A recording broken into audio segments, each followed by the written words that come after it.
Mopianaldo, may isang puno na kilalang kilala dito sa New Zealand dahil sa tayog at kakaibang kwento nito.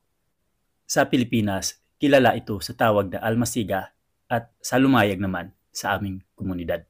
Ano naman kaya ang tawag dito sa New Zealand?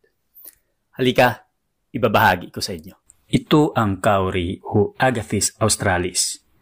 Una ko itong napansin nung bumisita ako sa Tipapa New Zealand Museum sa may botanical collection. Kamangha-mangha ang larawan na ito. Mapapansin mo itong dalawang tao na nakalambitin sa malaking puno ng kauri. Pinakita din ni Sir Carlos ang iba pang koleksyon ng dagta ng kauri na may iba't ibang hugis at kulay. Ayon sa The Gymnosperm Database, isa sa kilalang maraming kauri pa ang makikita ang Waipoua Forest na matatagpuan sa Northland. Pinaniwalaan ito na tahanan ni Tani Mahuta na binansagan din na Lord of the Forest.